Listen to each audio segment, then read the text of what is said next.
여러분, 네, 오늘 창세기 교재 9번 강의를 열어주시기를 바라겠습니다. 자, 강의가 열렸습니다. 오늘은 41번부터 45번까지, 41번 본문부터 45번 본문까지 진행을 하겠습니다. 이 말씀이 창세기 하면서 이 족보가 나올 때 새벽 설교하기 참 힘들어요. 그런데 가만히 문맥을 보면은 이 문맥을 통해서 깨달아지는 것이죠. 완미닝을 한번 해보시면 돼요. 무조건 무슨 뜻이지, 무슨 뜻이지, 무슨 뜻이지. 자꾸 완미닝을 하고 문맥을 보시고, 그 다음에 또, 사전도 보시고, 원어도 보시고, 원어 사전도 보시고, 그러면서 이게 무슨 뜻이지 하고 자꾸 질문을 해야 돼요. 이게 무슨 뜻이지 질문하고, 그 다음에 또 무슨 뜻이지? 무슨 뜻이지? 사실은 그 묵상의 싸움이 그거예요. 무슨 뜻이지? 무슨 뜻이지? 그렇게 하고 나서요. 적용을 할 때는 그러면 이거 가지고 어떻게 살라는 것이지? 나한테 뭘 말씀하시려고 하는 거지?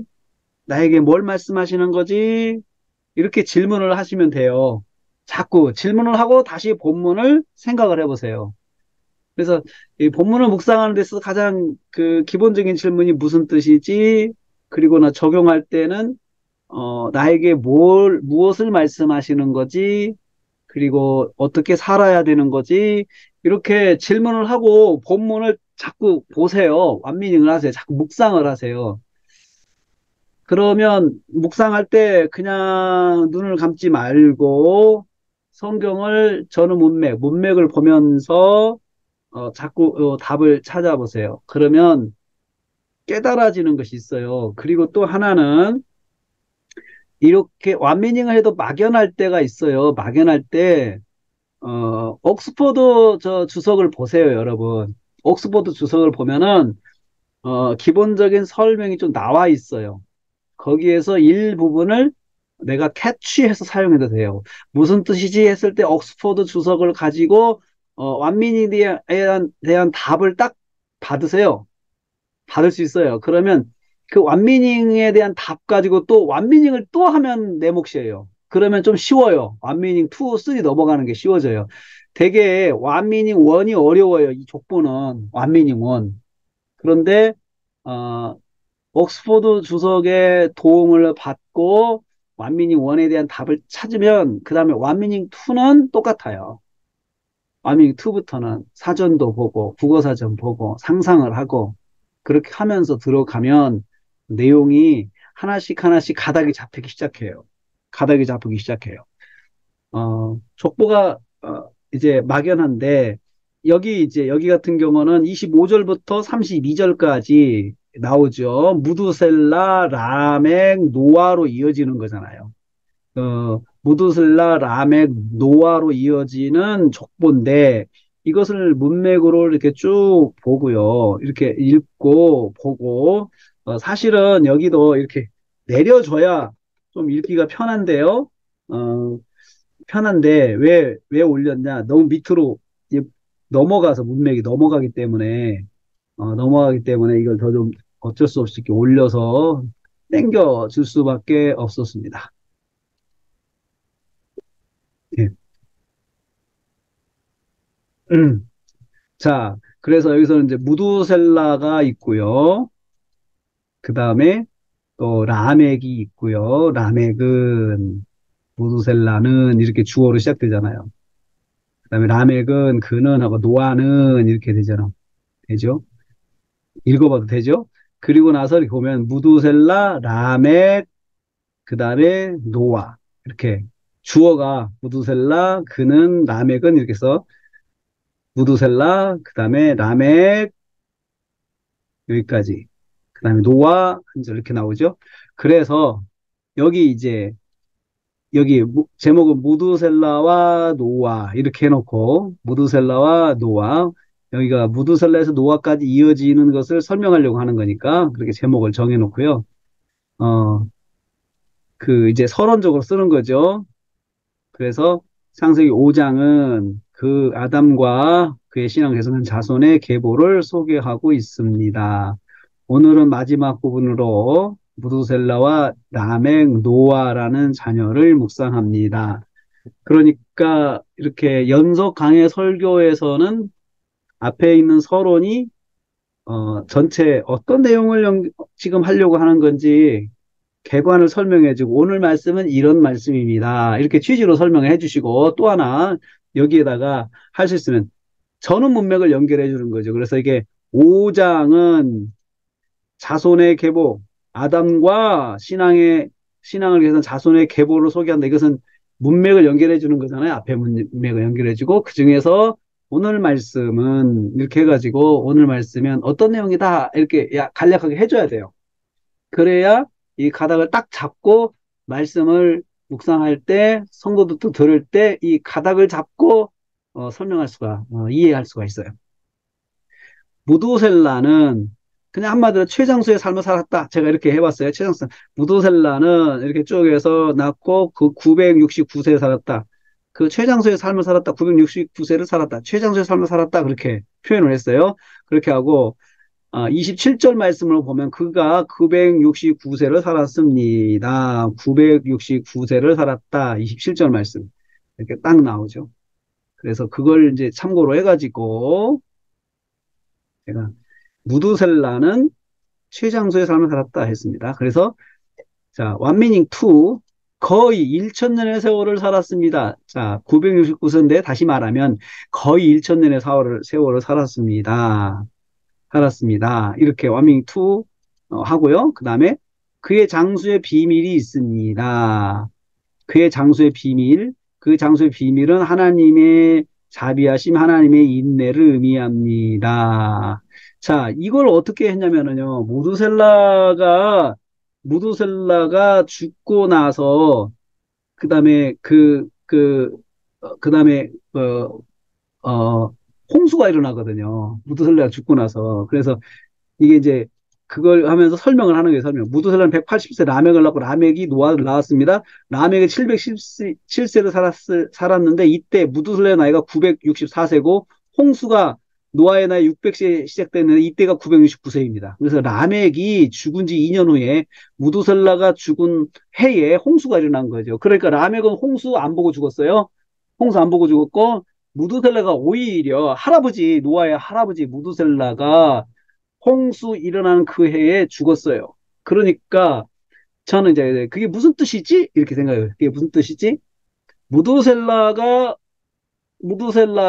그 해에 죽었다는 게 뭐야? 무두셀라는 결국은 그렇게 오래 살 수밖에 없었던 것이 하나님께서 길이길이 참으셔가지고 969세까지 시간을 주신 거잖아요. 무두셀라.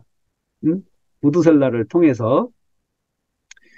그래서 이 무두셀라가 이렇게 이제 된 게, 이제 그 무두셀라의 이름 자체가 파수꾼이라는 의미가 있어요. 파수꾼. 그래서 이 파수꾼이 죽으면은 그 동네가 망하잖아요. 그러니까 무두셀라가 파수꾼으로 살기 때문에 죽으면 멸망이 와요. 그러니까 정말 무두셀라가 죽으니까 홍수가 왔잖아요. 심판이 왔잖아요. 그래서 하나님께서 이 파수꾼을 계속 살려놓으시면서 시간을 끌으신 거죠. 그래서 그가 오래 살 수밖에 없었다. 그래서 제가 장수의 비밀은 하나님의 자비하심, 하나님의 인내를 의미합니다. 왜냐하면 이렇게 오래 살았는데 그가 죽은 해 홍수가 일어났고 그의 이름의 의미는 그런 의미가 있어서 이렇게 그 해에 그가 이렇게 죽었는데 홍수가 일어난 해에 죽었는데 하나님께서 그때까지 참으신 거다. 참으신 거다. 그래서 인내의 시간이다. 인내의 시간이다라고 해석을 했습니다. 그래서 무슨 뜻입니까? 하나님은 하나님은 어떤 분이냐? 참으신 하나님이에요.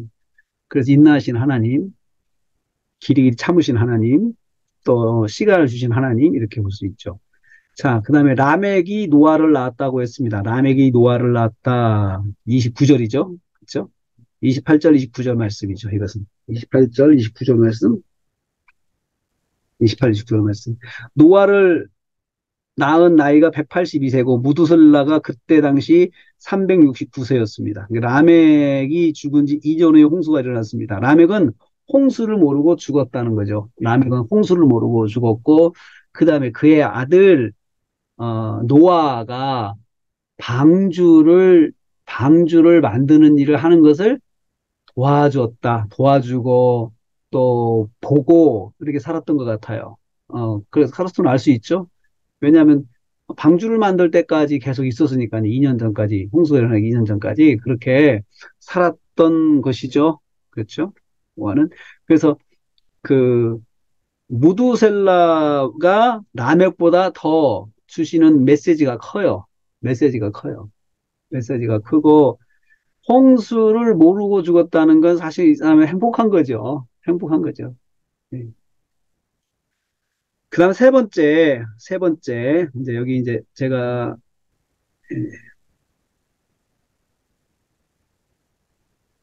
여기는 이렇게 이제 보고요. 또 여기는 이렇게.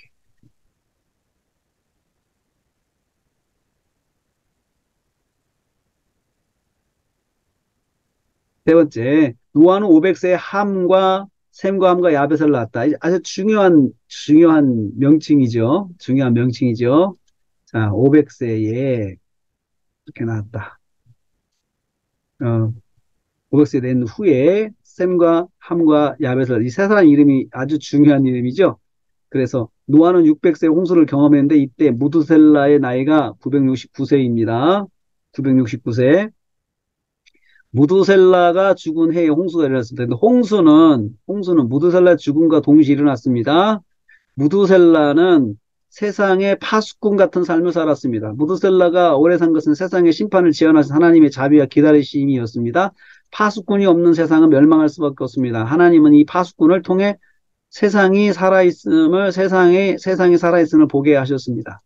자, 무드셀라가 하나님께서 그 파수꾼처럼 세운 사람이라고 했는데, 아, 여기서 이제 적용은 우리는 세상의 파수꾼입니다.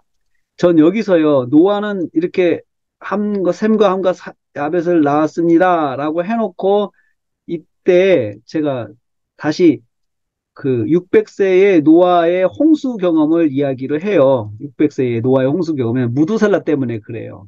그래서 홍수는 무두셀라가 죽음과 동시에 일어난 건데 이걸 통해서 사실 우리가 누구냐 이거죠. 세상의 파수꾼이다라고 적용을 해봤어요. 우리가 복음을 가지고 있기에 세상은 소망이 있고 세상에 이 복음의 파수꾼이 없어진다면 세상은 멸망일 것입니다. 여러분, 세상에 복음의 파수꾼이 필요 없는 때가 언제예요? 말세거든요. 주님 오신 날이잖아요. 복음의 파수꾼이 필요 없는 세대, 복음의 파수꾼이 있는 세상은 아직도 소망이 있어요. 하나님이 인내하시는 시간이에요. 기다리시는 시간이죠. 그래서 복음의 파수꾼의 역할은 노아의 홍수 때에 무드셀라가 있음으로 해서 세상이 아직 홍수의 심판을 받지 않은 것처럼 우리 파수꾼이 있기 때문에 아직 세상이 하나님의 심판 가운데 끝날의 심판이 아직 오지 않는 거예요.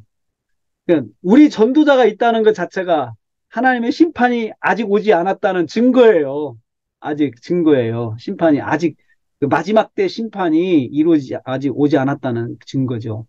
어느 날 전도자가 싹 사라질 때 하나님께서 모든 전도자들에게 그만 전도해라라는 메시지를 만약에 주신다. 일단 주실 거라고 생각을 해요. 이제 그만 전도해라. 딱 그러면은 그때가 말세라고 생각, 그때가 세상 끝날이라고 생각을 해요. 세상이 끝날. 그래서 이 복음의 파수꾼이 없어진다면 세상은 멸망일 수밖에 없습니다. 라고 그렇게 적용을 해봤습니다. 그래서 우리는 그래서 세상의 소망이에요. 우리는. 전도자는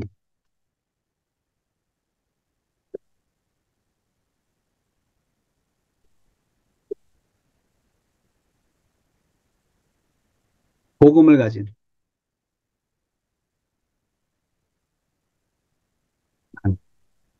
세상의 소망입니다. 라고 그렇게 이야기를 할 수 있습니다. 자, 그 다음에요. 이제 6장으로 넘어가서 이 말씀을 육체가 된 사람들, 육체가 된 사람들이라고 제목을 정해봤습니다. 육체가 된 사람들. 자, 창세기 6장 홍수의 배경과 노아의 부르심을 주제로 하고 있습니다. 오늘 말씀은 사람들의 상황을 묘사하고 있습니다. 자, 6장 전체 문맥은 홍수의 배경과 노아의 부르심이고, 오늘 말씀만큼 사람들의 상황, 홍수를 불러오게 한 사람들의 상황에 대해서 이야기합니다. 첫째, 하나님의 아들들과 사람의 딸들이 있었다. 자, 난이 1절, 2절이죠. 이렇게 1절, 2절.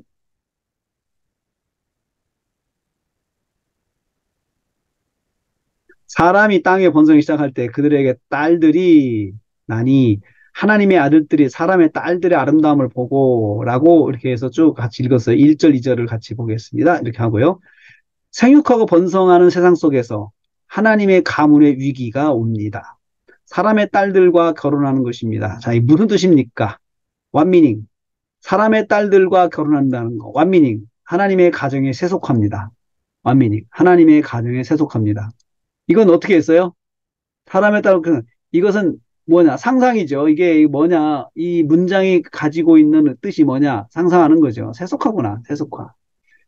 세속화라는 건 다시 말하면 무슨 뜻입니까? 신앙을 보지 않고 외모로 결혼하는 결혼입니다. 외모를 보고 결혼하는 결혼 것입니다.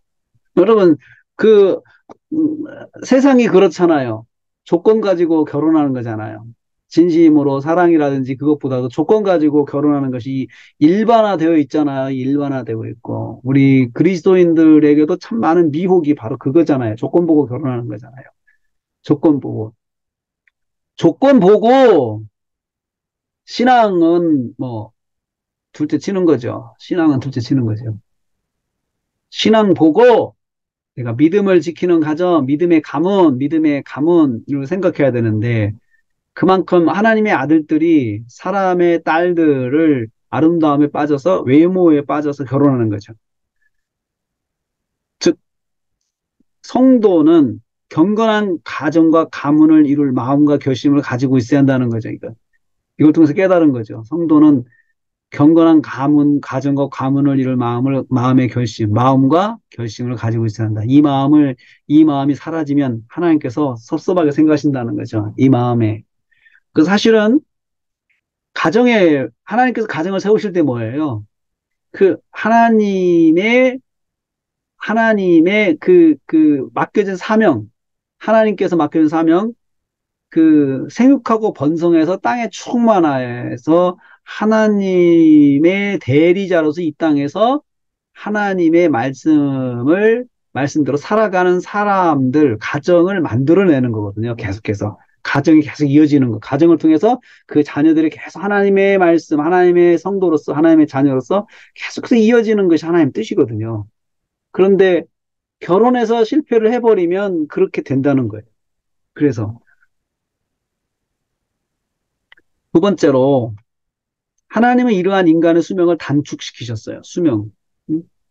그래서 120년이 되었다. 120년. 갑자기 여러분 이제 120년으로 수명이 단축이 되죠. 예? 수명이 단축이 되죠. 120년으로. 자, 여호와께서 이르시되 나의 3절에 나의 영이 영원히 사람과 함께 하지 아니 이는 그들의 육신이 됨이라 그러나 그들의 날은 120년이 되리라 하시니라. 자, 성령을 거두십니다. 그리고 인간의 수명을 120세로 단축시키셨다. 음? 그래서 나의 신이,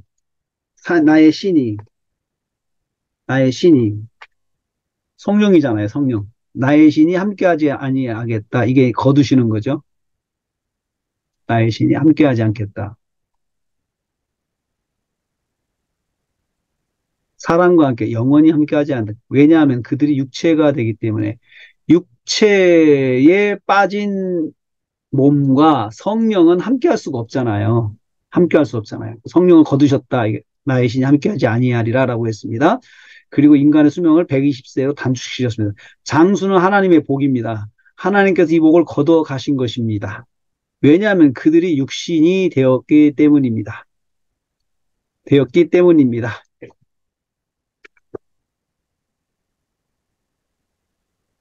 영적인 삶을 살지 않고 육적인 삶을 살았던 것입니다. 완미닝.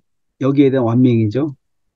자, 갈라디아서 5장 육체에 대한 일을 봤어요. 육체의 이런 소명 분명하니 음행, 더러운 거, 호색 쭉 나가죠. 10또 17절 육체의 소욕은 성령을 거스리고 성령은 육체를 거스린다. 그러니까 여기 육체적으로 살았다는 것은 이렇게 음행과 더러움과 호색과 이런 방탕과 막 이런 것들 가지고 살았던 거죠. 이 사람들이 그냥 그렇게 사니까 성령이 그 안에 거하실 수가 없잖아요. 성령이 절대로 거하실 수가 없어요. 왜냐하면 육체의 소욕은 성령을 거스린다. 성령의 음성을 무시하는 거예요. 육체의 소욕은. 그러니까 하나님께서 가만히 놔두실 수가 없어요. 육체를 따라 살면 성령을 거두십니다. 그리고 기본적인 하나님의 복을 거두십니다. 육체를 따라 살면 그렇게 된다는 거죠. 그래서 두 가지 완민이 했잖아요. 그러니까는 성령을 거두시고 그 다음에 120 기본적인 복, 우리 장수의 복, 기본적인 복을 또 거둬가셔요. 육체를 따라 살면. 지금까지 적용되는 당연한 원리죠. 적용. 성도는 성령의 음성에 귀를 기울이고 민감한 삶을 살아야 합니다. 말씀에 민감하게 순종하는 삶을 사는 것이 복의 기본을 누리며 민감하게 사는 것은 사실 복의 기본을 누리며 사는 비결입니다. 기본적인 복을 누리며 사는 것, 그것이 바로 이것입니다. 그래서 그 육체, 사람의 아들들이라고 해서 여기 보면 이 사절은 사람의 아들들의 사람의 딸들 또 그들에게 딸들 하나님의 아들 사람의 딸들 그리고 또 육체가 된 사람들의 모습을 여기 이렇게 나와 있어요. 네피림 이 땅에 있었고 하나님의 아들들이 사람의 딸들을 취하고 자식을 낳고 그들은 고대 유명한 용사가 되었고 대신 그런데 아주 그냥 힘이 세고 용감한 사람들로 또 태어났습니다. 육체도 멋있고 그 다음에 그런데 성령을 따르지 않는 사람들, 네? 성령을 따르지 않는 사람들. 인간이 너무 잘 돼서 인간이 너무 잘생겨가지고 그 성령을 따르지 않는 성공하고 잘 돼서 성령을 따르지 않는 삶을 살게 되었다는 거죠. 우리 표현을 하면은. 그래서 어떤 상황이든지 성도는 성령의 음성에 귀를 기울일 수 있는 민감함을 가지고 있어야 되는 거죠. 그게 없으면 성령이 떠나세요. 성령이 떠나세요. 그래서 여기는 이 부분은 그 성구사전에서 육체라고 하는 걸 검색하면 나오죠. 육체. 그래서 그 중에서 딱 필요한 것만 여기서 끌어온 거죠. 이것은 확장을 한 것입니다. 확장. 확장.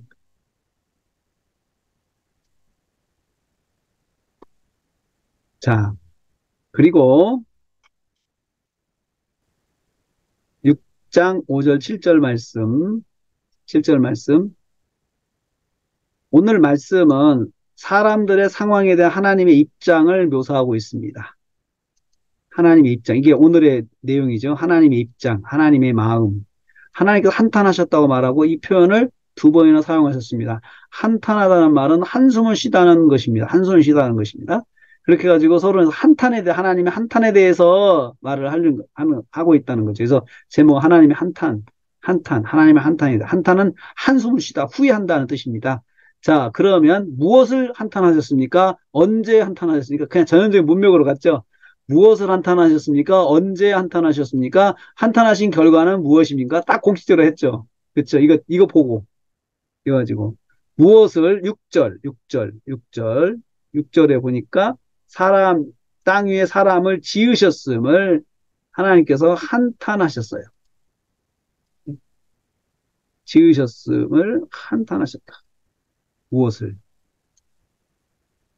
언제 보시고 5절 말씀 보셨을 때 한탄하셨어요. 한탄하신 결과는 뭐예요? 결심하셨어요. 결심하셨어요. 뭘 결심하셨어요? 이렇게. 자, 하나씩 보겠습니다. 무엇을 지으셨으면 한탄하셨습니다. 한탄. 히브리어 나함이라고 발음하는 거죠. 그래서 이것이 뭐냐 하면요. 이 한탄의 뜻을 제가 이 단어 용례 사전에서 나함이라는 단어가 민수기 23장 19절에 나오는데 하나님의 인생이 아니시니 시건치 아니하시고 인자가 아니시니 후회함이 없으시도다. 나함이 없으시다. 후회함이. 후회. 하나님 후회하셨다는 이 말은 그만큼 인간의 상황이 완전히 뭐냐 상황이 아주 심각했음을 강조하고 있어요. 우리의 불신앙이 아주 심각했다는 거죠. 하나님께서 후회하셨다. 여러분 이제 여기에 대해서 신인 동영론적 표현이라고 그래요. 신인 동영론적 표현인데 이것을 그 하나님의 그런 그 모습을 우리한테 설명을 해줘야 되는데 하나님이 형체가 없으셔서 우리가 보고 설명할 수는 없잖아요. 보고 설명을, 하나님의 그 마음이나 하나님의 어떤 심정을 그것을 우리가 캐치할 수가 없거든요. 그러니까 성경이 사람처럼 표현을 한 거예요. 하나님을. 그게 신인 동형론적인 표현이라고 그래요. 신인 동형론적인 표현. 그래서 꼭 사람같이 표현을 했죠. 후회하신다라고 하는 것은 그만큼 그 하나님께서 그 심각하게 보신다는 거예요. 그걸 아주 그냥 아주 마음 깊이 심각하게 보시고 있다는 것을 여기서 강조하고 있어요. 신인 동영론적 표현을 통해서 강조하고 있어요. 그래서 우리처럼 하나님께서 내가 실수했네 이렇게 생각하신다는 게 아니라는 거죠. 그게 그 뜻이 아니고 이 표현을 통해서 그만큼 우리의 상황이 심각하다는 것을 강조하고 있어. 하나님께서 보실 때 이런 마음이 드실 정도로 우리처럼. 우리도 그러잖아요. 뭐 결정하고 후회한다라고 할 때는 그만큼 심각하다는 거잖아요. 심각하다는 거죠. 자, 강조하고 있습니다. 언제 한탄하셨습니까? 5절 보시고 보았는데 하나님 보시고 한탄하셨다. 보셨을 때 한탄하셨습니다. 무엇을 보셨습니까? 두 가지 봤습니다. 사람의 죄악이 세상에 관영함을 보셨습니다. 외적으로 드러난 죄악이 관영하다. 넘치게 있었음을 보셨습니다. 완민이겠죠? 사람들이 드러내고 죄악을 행하는 것입니다. 다시 완민이 두. 아주 드러내서 넘치게 죄를 행한다는 게 뭐예요? 그냥 너도 나도 죄를 짓고 그리고 부끄러운 줄 모르고 계속 죄가 죄를 낳고 죄가 세상에 넘치는 거죠. 응? 세상에 넘치는 거죠. 아미잉 3 부끄러움과 두려움 없이 죄를 행하는 것이에요. 이게 넘치는 거죠. 그 다음에 두 번째요. 두 번째, 그 마음의 생각에 모든 계획이 항상 악할 뿐임을 보셨어요. 두 가지. 내면의 죄악을 말합니다. 완미닝. 조금이라도 하나님의 뜻과 말씀에 대한 생각이 없는 거죠. 생각 속에 하나님의 뜻에 대한 생각이 전혀 없는 거예요. 사람들이. 그러니까 하나님께서 어떻게 생각하실까? 또 하나님 기뻐하실까? 조금이라도 그런 생각이 없어요. 없어요. 그냥 마음속에 그냥 온갖 죄악된 생각만 있는 거죠. 음?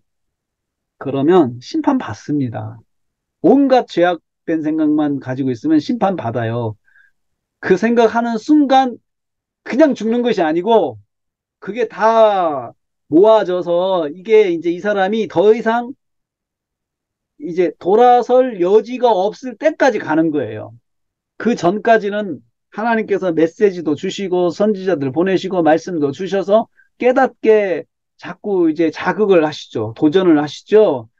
그런데 그 시간이 계속 어느 정도 지나면 이 사람한테 이제는 그런 말씀이 들어갈 여지가 없는 그런 상황이 돼버리면 그때는 이제 심판을 받는 거죠. 한탄하신 결과는 뭡니까? 자, 여기서 깨달은 거예요. 성도가 죄악 가운데 있을 때 하나님은 탄식하십니다. 하나님. 하나님은 탄식하십니다. 성도의 죄악은 하나님의 마음을 아프시게 하는 것입니다. 하나님께서 마음 아프게 생각하시죠. 우리의 죄악을 한탄하신 결과 인간과 다 쓸어버리시겠다고 하셨습니다. 완민님 심판을 결심하신 것입니다. 내가 심판해야 되겠다. 완민님 한마디로 자 하나님께서 인간을 보시고 결국 심판을 결정하십니다. 심판을 결정하십니다. 깨달은 보시고 나서 나중에 모아서. 자, 여기서 우리가 한 가지 기억을 발견하는 것, 하나님에 대해서, 하나님은 죄악에 대해서 단호하십니다. 이것을 하나님의 공의라고 합니다. 비록 하나님의 창조물이라도 죄악 가운데 있을 때 그것을 그냥 지나가지 않으십니다. 심판하십니다. 깨달은 것, 작은 죄악이라도 민감하게 물리치는 하루가 되기를 바랍니다. 이게 적용입니다. 적용. 작은 죄라도 민감하게 물리치는 하루가 되기를 바랍니다. 작은 죄라도 놔두지 말고 민감하게 회개하고 정리를 해야 돼요. 그걸 자꾸 쌓아놓지 말라 이거죠. 죄를 쌓아놓지 말라. 바로바로 회개를 해라. 우리가 죄를 안 짓고 죄를 범하지 않고 온전하게 살지는 못하죠. 살지 않죠. 그런데 하나님께서 우리가 민감하게 회개하고 이런 거 하나님께서 기뻐하시죠. 그리고 받으시고 용서해 주시고 그런데 이것을 계속 쌓아놓고 살면서 나중에는 정말 말씀 들어갈 틈도 없이 죄가 가득하게 마음에 꽉 찬 상태가 되면 심판을 받게 되는 거예요. 하나님 그런 상태라는 거죠.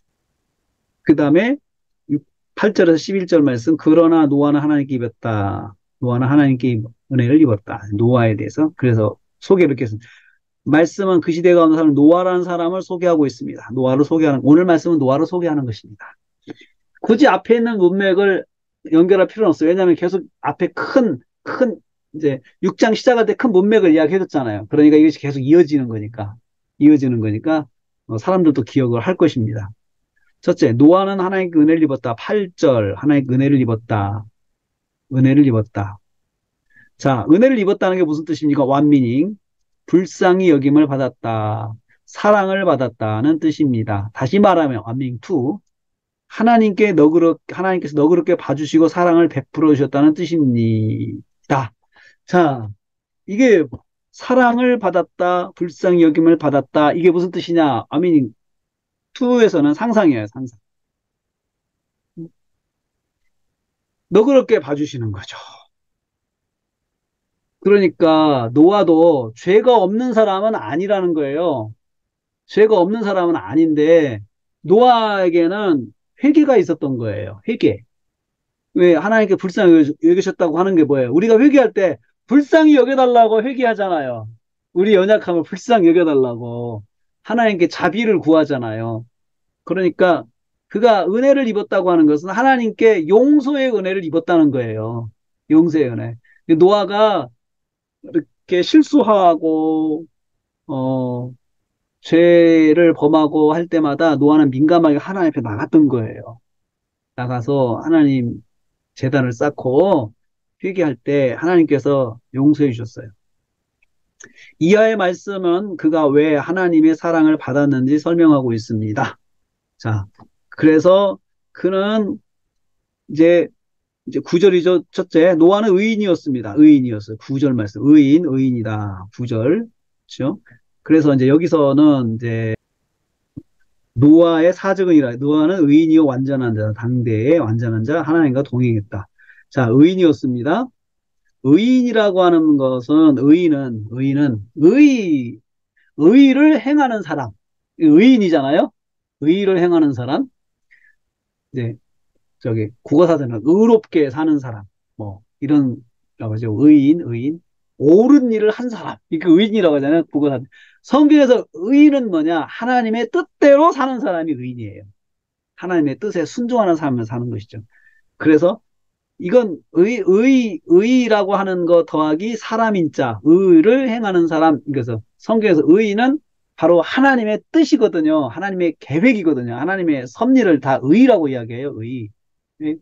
의롭게 산다. 하나님 말씀대로 산다. 이거 동의어예요. 성경에서. 이것은 우리가 설교자들이 항상 기본적으로 성도들에게 인식시켜줘야 될 기본 개념입니다. 개념. 하나님의 뜻 가운데 거하는 사람입니다. 완밍2 하나님의 말씀대로 순종하며 사는 사람입니다. 뜻 가운데 산다. 순종하며 산다. 자, 단어 전환. 말씀을 순종하며 사는 사람이 더 할 수 있죠. 생략을 했어요. 더 할 수 있어요. 그냥 말로 하세요. 문장으로 쓰기에는 너무나 이게 또 한 페이지 넘어가니까 말로 할 수 있어요. 그러니까 날마다 말씀을, 하나님 말씀을 머리에 새기고, 그리고 그 말씀대로 살려고 노력한 사람이었어요. 의인이었어요. 당대의 완전한 자다, 완전한 자다, 완전한 자다, 완전하다. 완전하다는 말은 도덕적으로 흠이 없다, 흠이 없다는 뜻입니다. 노아 세대 사람들은 하나님의 부패한 삶을 살았습니다. 포악함이 땅에 가득했습니다. 포악함이 여기 11절, 11절, 11절이죠. 땅에 공포함이. 그래서 포악함이 가득했다. 이거 11절 말씀. 11절이죠. 부패는 타락을 말합니다. 폐괴라고 했죠. 하나님을 부패했다. 타락을 말하. 타락했다. 하나님 앞에서 타락했다. 타락. 타락은 뭐야? 하나님 말씀에 벗어난 거잖아요. 말씀 벗어난. 타락에 대한 첫 번째 표현이 아담이 타락한 거잖아요. 아담이 타락한 거죠. 그게 뭐예요? 타락이 다른 게 아니죠. 먹지 말라고 건 먹었잖아요. 말씀에서 벗어났잖아요. 그게 타락이거든요. 응? 벗어난 거죠. 그 다음에 포악함, 폭력, 포악함은 폭력을 말합니다. 강포라고 하죠. 강포, 강포. 폭력적인 사람끼리 완전히 서로 상해하는 일을 일삼고 막 사람을 때리고 사람을 죽이고 사람에게 폭력을 가서 뭐 재물을 빼앗고 약육강식 같은 그러한 그 사회 공동체를 만들어 갔던 거죠. 자기 중심적인 삶인 것이죠. 자기만 생각하는 거죠. 그런데 노아는 어땠어요? 노아는 하나님과 동행했더라. 여기 세 번째. 하나님과 동행하였습니다. 세 번째. 동행하다. 동행하다는 거죠. 이 포악한 세상 속에 하나님과 동행했다. 무슨 뜻이에요?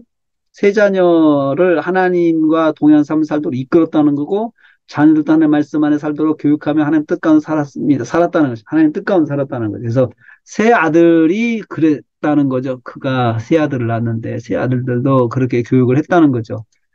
그 욥처럼 그렇게 살았어요. 욥처럼. 그래서 노아는 하나님께 사랑을 받았습니다. 하나님께 사랑을 받았어요. 깨달은 점, 노아라고 왜 흠이 없겠습니까? 그는 당대 사람들 같지 않게 하나님 말씀 안에 살고자 힘썼기 때문에 하나님께 사랑을 받았습니다. 하나님께 사랑받았죠. 하나님께 은혜를 입는 방법, 말씀대로 살려고 힘쓰는 거예요. 하나님께 은혜 받는 방법이죠. 하나님께 은혜를 입는 방법. 그렇죠. 그래서 완벽하게 사는 것이 은혜 입는 방법이 아니고 하나님 말씀 안에 살려고 노력하고 부족한 것은 회개하고 주님 용서해 주세요. 이렇게 하면서 십자가 앞에 나가는 그것이 하나님께 사랑받는 방법이에요. 사랑받는 방법이에요. 그렇게. 그래서 하나님은 그런 사람들을 사랑하십니다. 말씀대로 살려고 하는 사람 사랑하세요. 그리고 잘못했을 때 빨리 회개하는 사람 사랑하세요. 하나님께서. 왜? 이 사람들 사랑할 때 은혜를 주시거든요. 용서해 주시고 또 다시 하게 하시고 그렇게 해주시는 게 하나님의 사랑입니다. 사랑입니다. 자, 그래서 여기다가 여러분 왜 사랑을 입었는가라고 했을 때 제가 이거 전체를 그렇게 사랑을 입은 이유, 은혜를 입은 이유는 뭘까? 노아가 이러했기 때문이다라고 이렇게 본 거죠. 이렇게 했기 때문에 그가 은혜를 입었어요. 참, 그 의인 완전한 사람 하나님과 동행. 참 좋은 표현이죠. 하나님과 동행. 하나님과 동행한 사람이 누가 있었죠? 에, 에, 에녹이잖아요. 에녹. 하나님과 동행했잖아요. 동행했다. 그 마찬가지예요. 하나님과 동행이라는 표현이 이렇게 또 창세기에서 계속 중복되고 나오는데 그 시대에 그만큼 그 사람들이 하나님을 멀리 했다는 거예요. 멀리 했다는 거죠. 참 타락한 다음에 그, 그 약속의 자녀의 계열하고 그다음에 세상의 자녀들의 계열이 그렇게 흩어진 거죠. 세상에 속한 자녀들의 그런 계보는 끊임없이 죄악과 죄악을 이 반복하는 삶을 살았던 거예요. 그래서 그 속에서 하나님께서 하나님의 자녀들, 약속의 자녀들의 계보를 거기서 이어가시면서 구원의 역사를 하나님께서 펼쳐 가시고 있는 거죠. 그러면 볼 때 시간이 갈수록 인원이 더 누가 많겠어요? 하나님 믿지 않고 세상에 게을릴 사람들이 더 많아요. 시간이 갈수록 많아질 수밖에 없어요. 하나님의 그 구속사의 하나님의 그 계보의 자녀들은 그렇게 막 크게 많아지지 않고 있어요. 그래서 이제 하나님께서 일단은 세상을 한번 심판하셔가지고 노아의 가정을 통해서 다 시작을 하시잖아요. 그런데 또 그 세상이 또 그렇게 되는 거죠. 이게 인간의 본성은, 죄악된 본성은 계속 죄를 향해서 갈 수밖에 없다는 거예요. 죄를 향해서. 그것을 여기서 볼 수가 있습니다. 그 다음에 12절에 16절 말씀, 길죠? 12절 16절 말씀, 문맥성경. 하나님 그 보시니 땅이 폐괴하였다. 보시니 땅이 부패함이다. 부패하였다. 번역하세요. 폐괴하였다. 부패하였으니. 응? 땅에서, 땅에서 포악함이 가득했다. 땅의 포악함이. 폐괴는 포악함이네요. 포악함. 그래서 하나님께서 노아에게 말씀하셨어요. 끝이 이르니까 내가 멸망할 것이니까 너는 방주를 지으라. 이렇게 하고 문맥이 페이지 넘겨서 생략했어요. 중간에. 그리고 그 방주의 제도는 이러하니라. 그러니까 중요한 문맥만 사용을 했습니다. 중요한 문맥만. 자, 오늘 말씀은 하나님께 부르심 받은 노아에게 말씀하신 하나님의 계획과 명령입니다. 노아가 받은 시대적 사명을 말하고 있습니다. 이렇게 이 본문이 어떤 내용이냐라고 이야기를 했어요. 그런데 여러분 이제 궁금한 것이 있을 수 있어요. 어떻게 이 말씀은 이겁니다라고 이거 어떻게 정할까? 어떻게 정할까? 그것도요, 여러분, 옥스포드 오면 또 잘 요약이 돼 있어요. 그게 힘들면 옥스포드를 참고를 하시면은 그 구절에 대해서 이 구절은 이런 내용이다 이렇게 딱 요약을 해줬어요. 옥스포드가. 그게 좋은 게 그거더라고요. 옥스포드가. 원어풀이도 잘 돼 있지만 그래서 그걸 참고를 하셔가지고 그게 안 되면 참고하셔가지고 하세요. 참고하셔서. 그러면 시간을 단축할 수가 있습니다. 자, 먼저 하나님의 계획을 말씀하셨어요. 12절, 13절 말씀, 12절, 13절 말씀, 12절, 13절 말씀, 하나님의 계획, 하나님이 노아에게 이르시되라고 했죠. 하나님이 노아에게 이르시되. 자, 12절, 13절 말씀. 자, 첫째, 인간을 멸하실 계획, 14절 말씀. 14절 후반부, 13절 후반부, 모든 현응인자의 강포가 땅에 가득하므로 내가 멸하겠다라고 했어요. 13절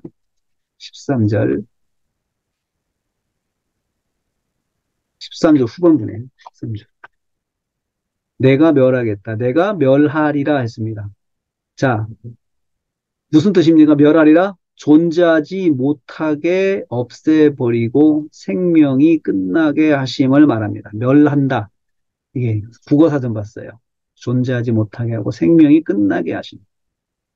무엇을요? 인간을 존재하지 못하게 하겠다. 이 땅에서.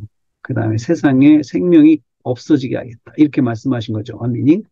그 다음에 두 번째, 멸하실 계획하신 이유, 땅의 부패함입니다. 12절, 13절 전반부, 내가 땅이 폐교하였다. 그래서, 왜냐하면 행위가 땅에서 폐교하기 때문이다. 라고 했어요. 땅이 폐교하였다. 그래서 땅이 부패하였다. 왜냐하면 사람들의 행위가 땅에서 부패하기 때문에 땅이 부패했다라고 했어요. 땅이. 그래서 이 땅에서 모든 혈육자의 행위가 부패함이라라고 했어요. 사람들이 행하는 모든 일이 포악하기 때문입니다. 13절. 네. 여기 보면 포악이죠. 이기 때문이다. 포악하다는 말은 잔인하고 나쁜 짓을 말합니다. 하나님의 형상으로 지음받은 인간에게서 하나님의 품성이 사라졌기 때문에 왜 이런 일이 일어났을까? 하나님의 품성이 사라지니까 사람들이 아주 포악해지고, 그 다음에 부패해지고 썩어가는 거죠. 인성이 썩어가기 시작하는 거죠. 두 번째, 노아의 사명을 말씀하셨습니다. 노아의 사명, 노아의 사명. 14절에서 16절입니다. 노아의 사명, 그 다음에 이제 이거 14, 16절. 그 노아의 사명이 뭐냐. 첫째, 방주 만드는 거, 14절. 그 다음에 15, 16절. 구체적인 양식을 말해. 길이, 넓이, 높이, 창문수, 3층으로. 노아는 하나님이 디자인대로 하나님 건설하면 되는 것입니다. 하나님께 디자인해 주신 거죠. 자, 이걸 계속 깨달은 거. 한 번도 본 적이 없는 거대한 경험 없는, 어, 거대한 경험도 없고, 사람들의 자문도 받을 수 없는 상황에서, 건설해야 했습니다. 자, 그러니까, 이 하나님의 디자인을 딱 보면서 느낀 점이 뭐냐? 이건 본 적도 없어요. 사람들 누구도 자문을 받을 수도 없어요. 못할 이유. 100% 사명인 것입니다. 못할 이유가 100% 사명이에요. 여러분, 할 수 없는데 그걸 사명이라고 주시는 거잖아요. 지금 하나님께서. 할 수 없는데 사명으로 주신 거예요. 이 노아가 받은 것이 그거거든요. 그래서 하나님은 못할 이유가 100%인 일을 노아에게 시키셨습니다. 여러분, 제가 이걸 묵상하면서 이게 뭐지? 라고 했을 때, 야, 노아는 100% 못할 일을 사명으로 받았어.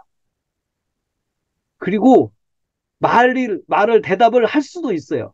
저 못합니다. 왜요? 아니, 할 수 있는 게 없잖아요, 하나님. 예? 내가 배를 만들어 봤어요. 배를 본 적이 있어요. 하나님께서는 말씀해 주시는데, 그게 뭔 말인지 모르겠는 거예요. 봤어야 이해를 하잖아요. 하나님은 설명을 잘 해주시는데. 그래서, 그래서, 하나님은 깨달은 점, 못할 이유가 100% 있는 일을 노아에게 시키셨습니다. 자, 다시 말하면 부르심 받은 사명자는 못할 이유가 100%인 것도 부름을 받습니다. 하지 못할 이유가 더 많은 일을 순종하는 것이 사명자입니다. 하지 못할 일을 이유가 너무나 많은 거예요. 여기서는 다 하지 못할 이유밖에 없는 일을 순종하는 것이 사명자입니다. 사명자에게는 그러한 모습이 있습니다. 있습니다. 도무지 하나님께서 아무것도 모르는 사람인데 조선 기술에 대한 세상에 기술도 없고 또 그런 것을 만들어 본 사람도 없고 물어볼 사람도 없고 뭐 모델도 없고 그런데 하나님께서 만들려고 했어요. 여러분 사명에 대해서 한번 생각해 볼 수 있어요. 여기서요. 사명에 대해서. 그런데 하나님께서는 너무나도 친절하게 설명해 주세요. 근데, 근데 너무 괴로운 거는 친절하게 설명해 줘도 뭔 말인지 모르겠어요. 그러면서 하라고요. 그러면 어떻게 해야 되겠어요? 그 말씀대로 하면 돼요. 그쵸? 모르면 말씀대로 하나하나 걸어가면 돼요. 하나하나 걸어가면. 그러면 하나님께서 하나하나 단계마다 지혜를 주시더라. 하나님께 지혜를 주시더라. 여러분, 저도 이 문맥성경 만들면서 문맥성경을 배울 사람이 없어요. 누구한테 배울 수가 있나요? 누가 해본 사람이 없으니까. 근데 비슷한 게 있긴 있는데 너무 달라요. 참고할 수가 없어요. 그냥 이렇게 하는 거다, 이렇게 하는 거다 그런 말은 있지만 실제로 이렇게 나온 것이 없었어요. 근데 이것을 사명이다 붙잡고 시작을 하니까 단계마다 하나님께서 지혜를 주시더라고요. 하나님께서 지혜를 주세요. 단계마다 깨달음과 지혜를 주셔서 이렇게 해왔어요. 하다가 뭐 정말로 손 놓고 가만히 있을 때가 많았어요. 중간중간에. 그러면 하나님께서 또 복촉을 하시고 또 격려하시고 도전을 해주시고 그렇게 해주시더라고요. 15절 말씀 그 방주의 제도는 이러하니라. 여러분 이 말을 듣고 노아가 무릎을 딱 치고 알았습니다 했겠습니까? 듣긴 들어도 이게 무슨 말인지 모르겠다고. 그러니까 이 순간에는 받아 적는 것밖에 없습니다. 받아 적는 것밖에 방법이 없어요. 그냥 뭔 말이 뭔지 다 받아 적자 일단 하나님께 하시니까 그랬을 거다. 이제 묵상을 하면서 그런 생각이 들죠. 그래서 하나님의 명령, 그 다음에요. 이제 하나님의 언약에 대해서 아주 중요한 거죠. 오늘 말씀은 계속해서 노아에게 주신 하나님의 계획에 대한 말씀입니다. 이거 문맥 한번 이야기해줬어요. 그렇죠? 길어지니까.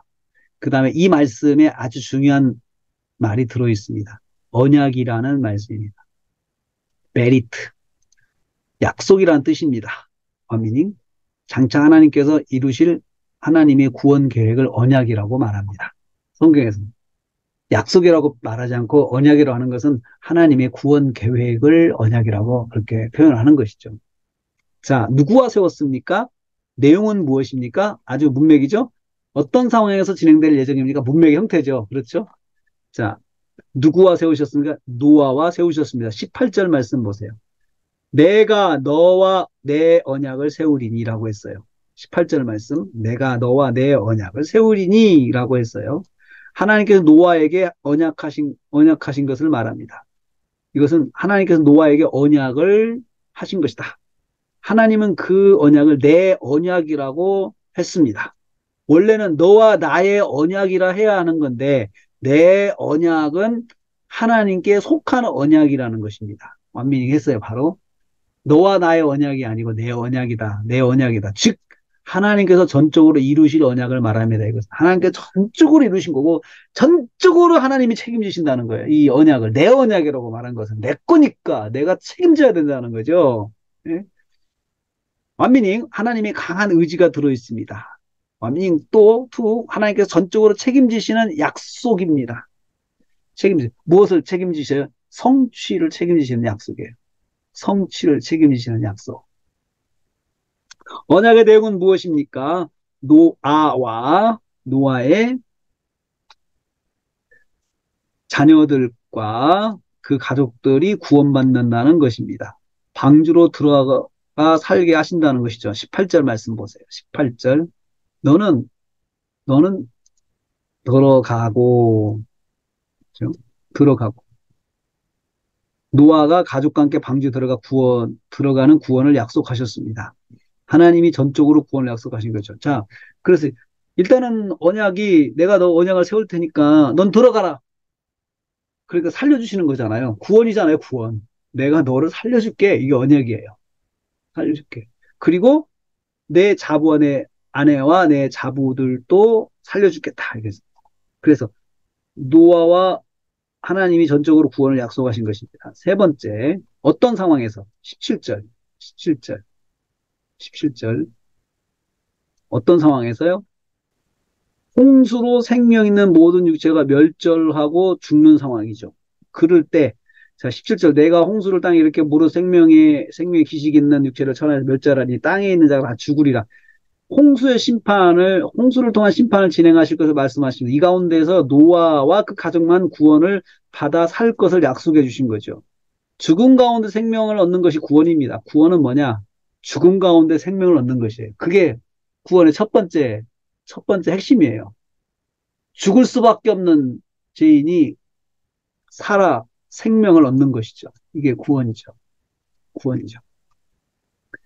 그 다음에 하나님은 언약을 하나님께서 책임지신다. 지금, 이것도 우리가 기억해야 돼요. 하나님. 내 언약이라는 뜻, 내 언약. 하나님은 하나님의 말씀을 전적으로 책임지시는 분이에요. 하나님의 말씀. 내 말, 내 말, 내 말. 성경에 하나님의 말씀이잖아요. 하나님과 속한 말씀은 하나님이 전적으로 책임져 주시는 거죠. 여기까지. 지금 이렇게 쭉 해서 노아에 대해서 쭉 했죠. 하나하나.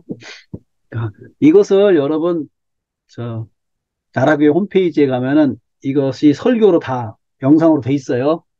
같이 보시고 하면은 이제 정리가 잘 되실 겁니다. 되실 거라 생각을 합니다. 자, 그러면 해제하고요.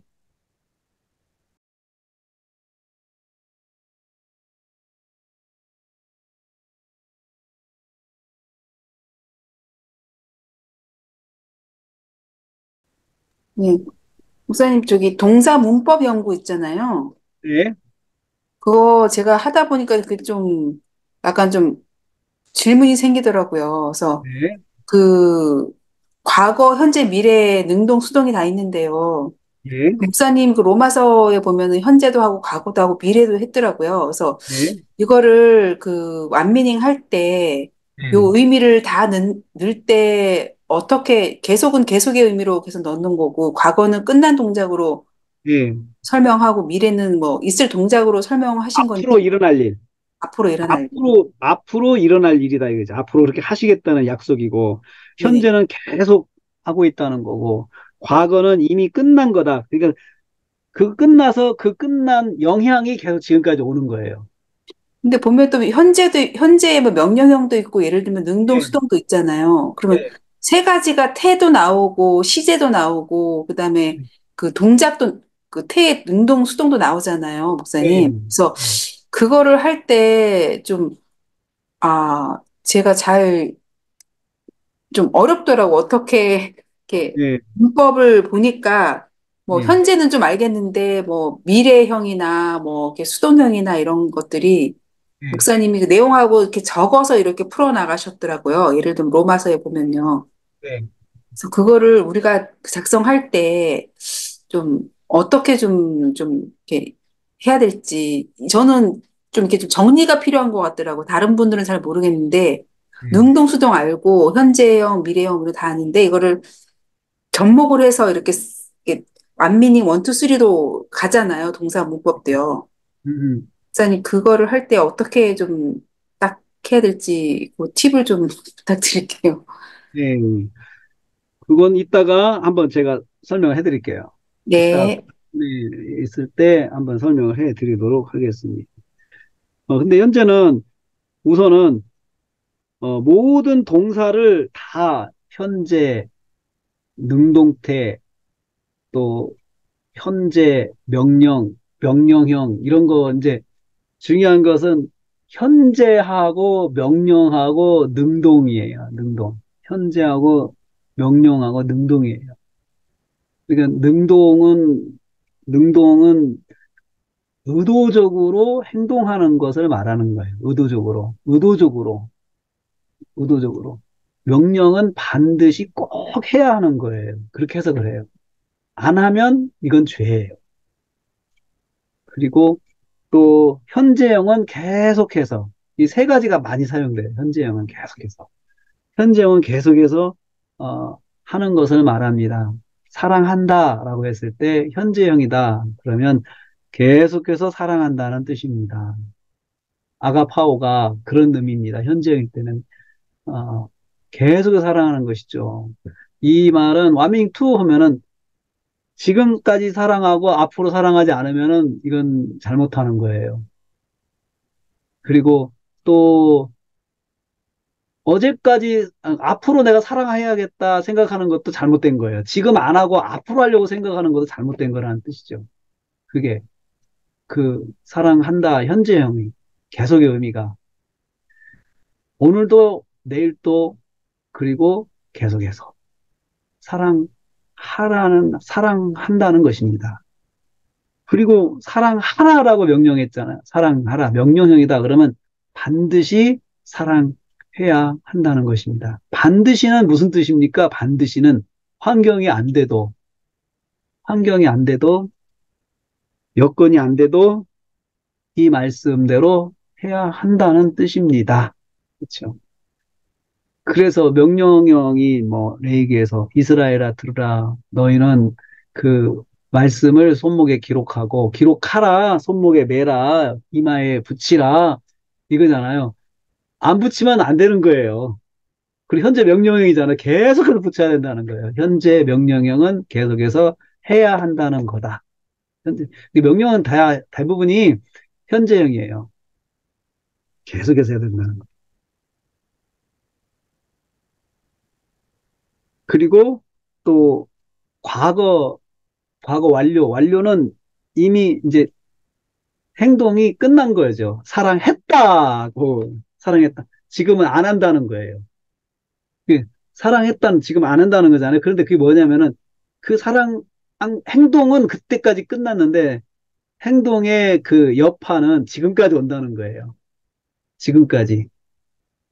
그러니까 이게 뭐냐면 여러분 맞았다 하면은 맞는 건 지금 안 맞잖아요. 그때 한 번 맞은 거 끝났는데 맞은 그 여파 있잖아요. 그 통증, 아픔은 계속 오잖아요. 지금까지.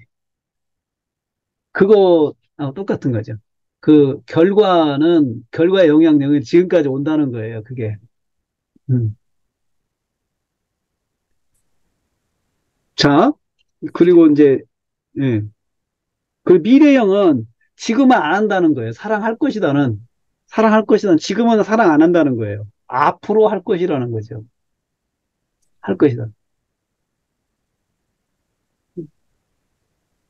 그러니까 지금 안 한다 걸 이해를 하는 거죠. 그리고 지금 안 해도 되고 앞으로 하면 된다는 거죠.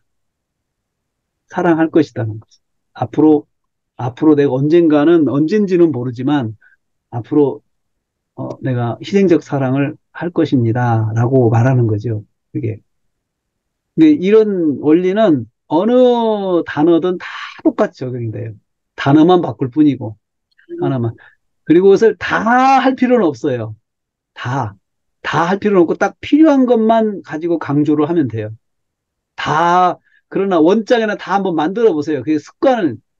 그게, 그, 연습을 위해서는 다 만들어 보고, 실제 설교할 때는 다 쓰지 말고, 필요한 것만 딱 하나 강조해서 써도 돼요. 쓰는 거예요. 이렇게. 그런데 다 해보면 되게 보통, 현재 능동태잖아요, 현재. 그럼 네. 현재 능동태는 계속이고 의지예요. 두 개예요. 그러면 능동태 설명하는 능동태는 노력해서 하는 거예요, 내가. 주어가 의지적으로 노력해서 하는 거죠. 의도적으로 노력하는. 음. 내가 사랑한다라고 하잖아요. 그러면 내가 사랑한다. 그러면 계속해서 사랑하는데 현재형. 근데 또 하나 노력해서 사랑하는 거. 내가 의도적으로 노력해가지고 사랑하는 거죠. 그 무슨 뜻이냐 하면은 환경이 안 되는데 그럼 그만두는 게 아니고 그래도 의도적으로 노력해가지고 내가 사랑을 하는 걸 말하는 거예요. 그게 능동형이에요. 능동형. 가라라고 했잖아요. 가라. 명령형, 현재 능동형이에요. 그렇죠? 그러면 꼭 가야 되죠. 두 번째, 계속해서 가야 되죠. 현재. 그리고 또 그게 능동형이죠. 능동형 노력해서 가야 돼. 노력해서 가야 돼요. 저절로 가지는 게 아니에요. 가게 된다. 수동형은 저절로예요. 내가 노력하지 않아도 그냥 되는 거죠. 자, 구원을 받는다라고 하죠. 그렇죠? 구원은 받는다. 구원은 내 노력과 관계없이 내게 주어지는 거예요. 수동형은 내 노력과 관계없이 결과적으로 주어지는 거예요. 주어지는 거예요. 그래서 구원은 내 노력으로 되는 것이 아니고 은혜로 받는 거죠. 주어져서 그냥 감사합니다. 받는 것이고. 그런데 구원을 이루라라고 돼 있잖아요. 구원을 이루라. 이것은 완성하라는 거거든요. 완성하라. 이루라는 것은 반드시 이루어야 된다는 거예요. 그리고 또 하나, 노력해서 이뤄야 된다는 거예요. 노력해서. 노력해서. 그러면은 교리적으로 안 맞잖아요.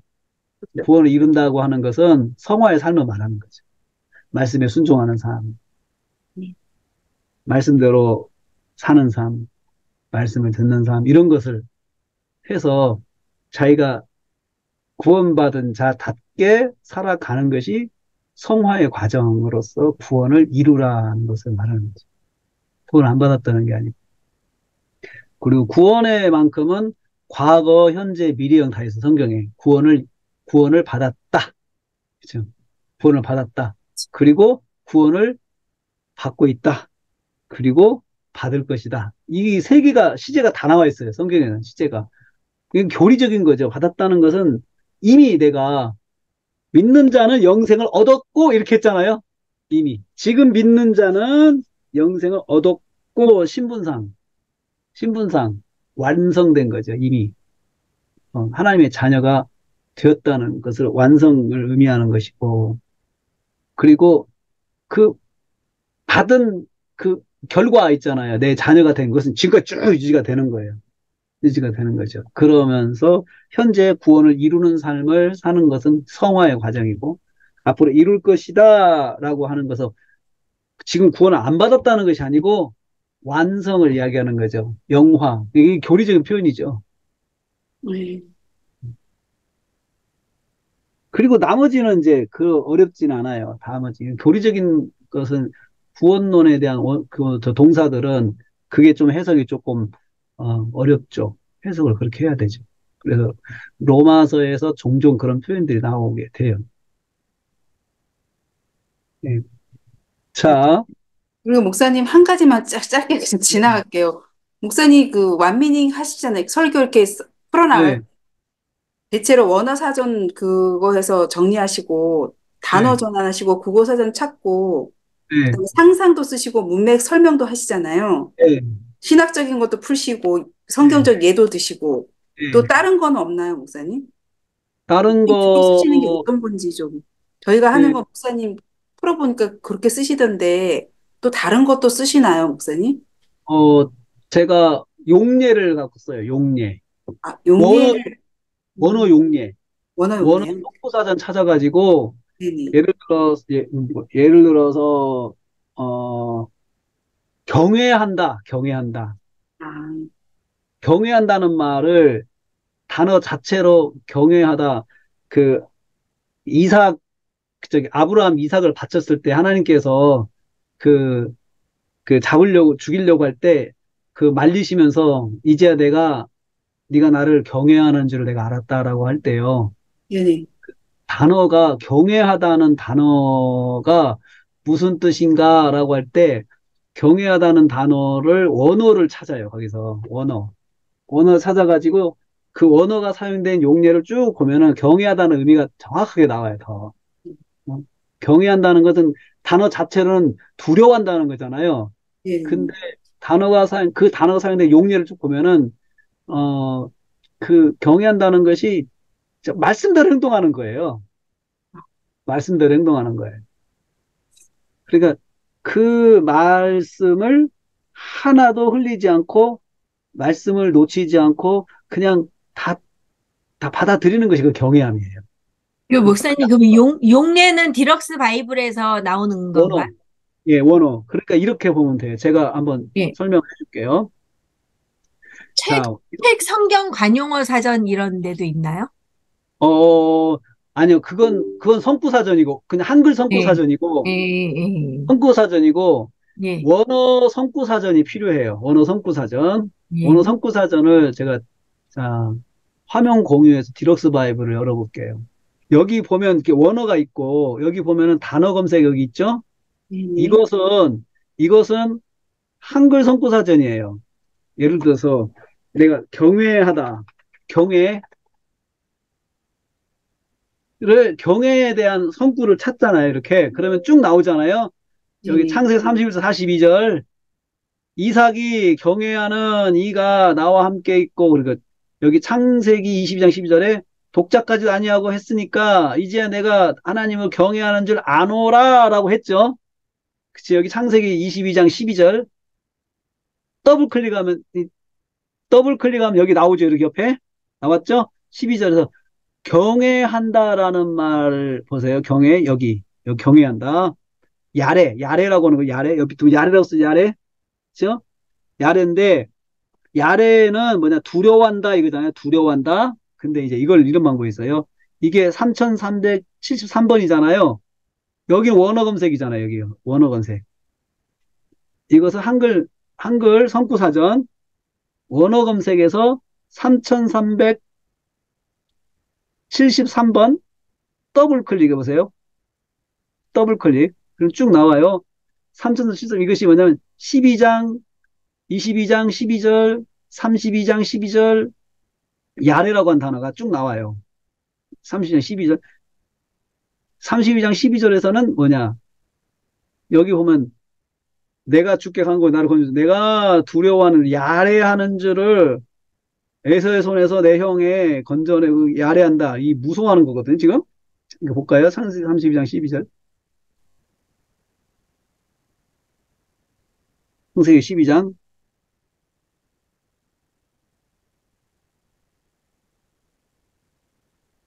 자, 여기서는 야래가 뭐냐? 야래가 뭐냐? 이거 진짜 두려움을 갖는 거잖아요. 야래는. 여기 보면 에서의 손에서 내 형 에서 나를 건져도 내가 그 에서에게 정말 맞아 죽을지도 모르겠다는 무서움이잖아요. 무서움. 그러니까 야래 속에는 뭐가 있냐면은 무서워하는 것도 들어있는 거예요. 무서워하는 것도. 용례로 보면 다 알아요. 용례로. 그리고 여기 창세기 22장 12절서 여기서 야래 여기 나오면 네가 나를 경외하는 줄 내가 알았다. 근데 그거 보니까 내가 어 저기 내 아들 외아들까지도 내게 주었으니까 내가 외아들 바치라고 했더니 네가 아들을 바쳤어.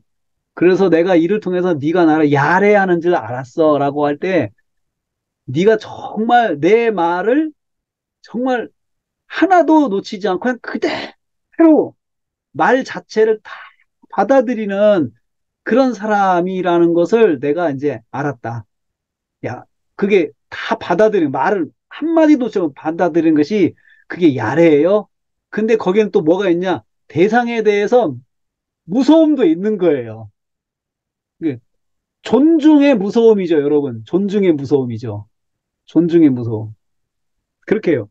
이게 쭉 찾는 것이 용례예요, 용례, 용례. 이렇게, 용례. 찾아가는 거예요, 이렇게. 원어 성구사전 다 찾아보면은 그 쭉 읽으면 아 이것은 어떤 무서움이구나 어떤 무서움이구나 그것을 알 수가 있습니다. 있습니다. 예. 네, 그것이 이제 그 용례를 통해서 언어 용례를 통해서 찾아가는 거죠. 그리고 실제로 여기에는 한글 이 언어에는 여기 보면 검사 결과가 구약에 쉬운 5번 나오죠. 근데 여기 보면은 전체적으로 171번 나와요. 근데 여기서 제가 구약만 본다. 그러면 구약에만 158번이 나와요. 그러니까 경외하다는 말이 한글에서는 158번 나오지만 원어에서는 쉬운 5번밖에 안 나와요. 그러니까 의미가 한글이 더 폭넓게 번역이 됐다는 거죠. 이게 야래가 아닌 것도 경외로 번역이 된 거죠. 야래가 아닌 것도. 이게 용례를 통해서 하는 거죠. 근데 이것은요, 좀 배워야 돼요. 그렇습니다. 배워야 돼요. 304 가가지고 이런 것도 할 수 있어요. 그러니까 아, 이건 좀 배워야 돼요. 이건 알겠, 고급이에요, 고급. 해석할 때. 이거 보면은, 어, 정말 남들이 못하는 해석을 할 수 있어요. 이걸 보면. 남들이 생각하지 못하는 분석을 할 수 있어요. 그 묵상을. 이걸 통해서. 알겠습니다. 네.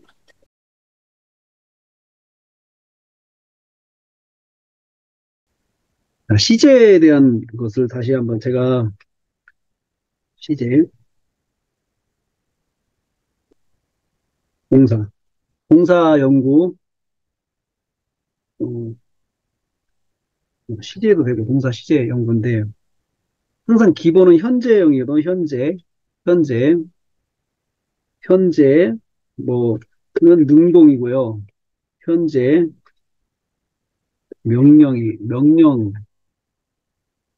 명령, 또, 또, 과거, 능동,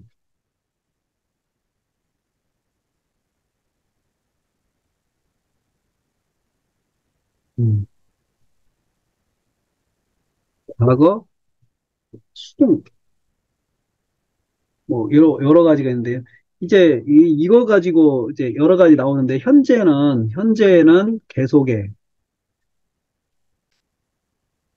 계속의 뜻, 능동은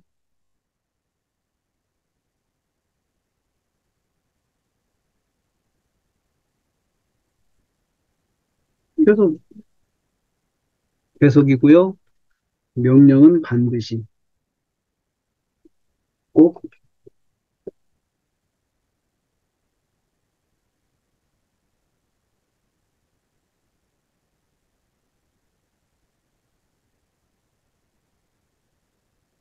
네.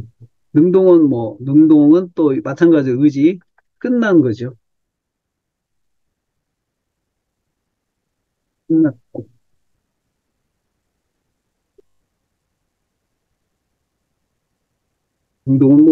능동은 의지,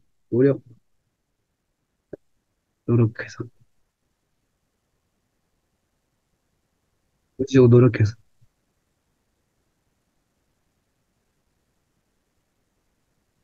끝났고, 또 이것도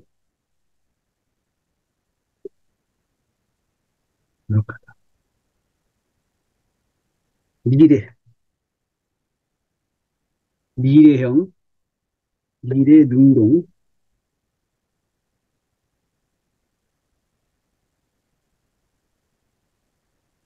미래 앞,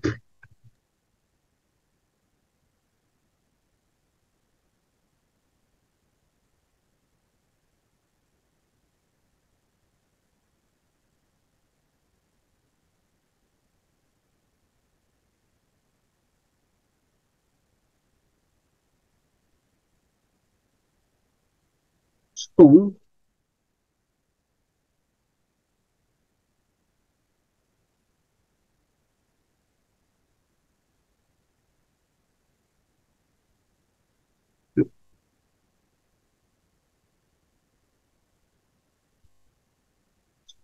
의지적 노력이 아닌데, 이거 수동은 결과적으로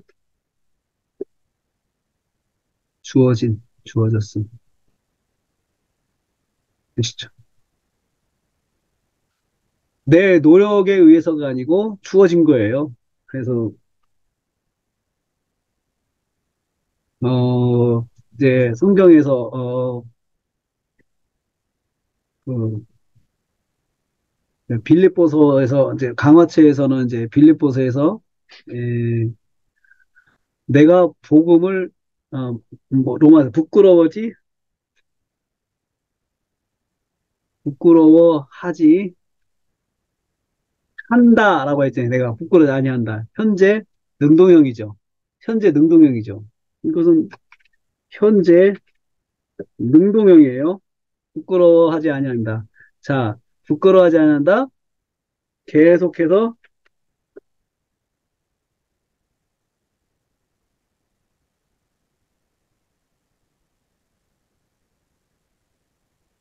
계속해서 어제도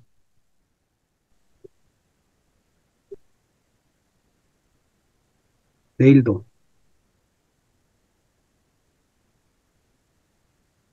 내일도 부끄러워하지 그죠? 음, 오늘까지 부끄러워하고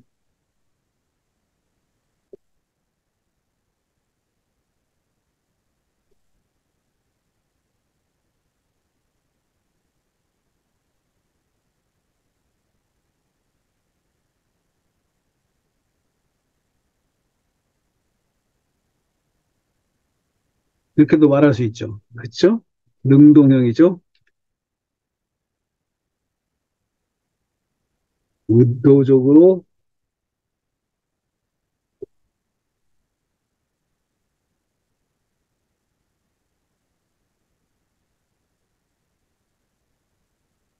이렇게 표현하죠.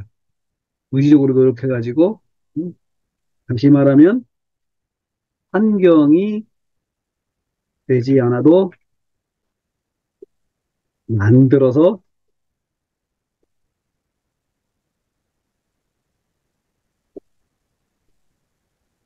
능동형은 그런 뜻이에요. 만들어서 행동을 하는 거예요. 능동형은 노력해서 부끄러워하지 않는 거죠. 부끄러워지. 그러니까 방해를 받아도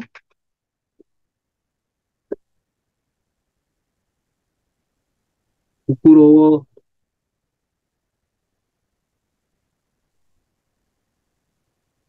낳는 방해를 받아도 이게 이런 거죠. 이렇게 해석을 하는 거예요. 이렇게. 그러니까 요소들이 계속 완전히 하나로 끝나지 말고 계속 더 하면은 내용이 더 풍성해지는 거죠. 풍성해지는 거죠. 그래서 뭐 이루라라고 했으면 반드시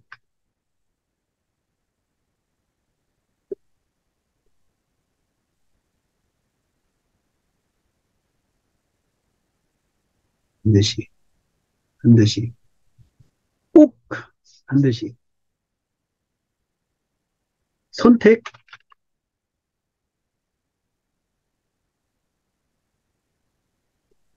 안 하고를 선택하는 것이 아니고 선택하라는 게 아니에요. 이건 하고 안 하고를 반 명령은 그 선택사항이 아니에요. 반드시 꼭이에요. 선택사항이. 우리가 할 수 또 하고 안 하고의 하나하고의 선택의 권리가 없어요.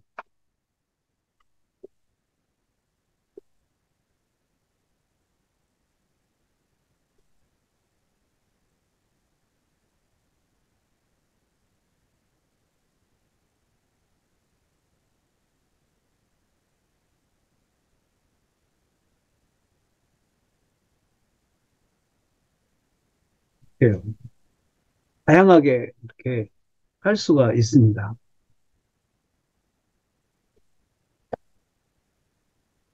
또, 이제 뭐, 그 다음에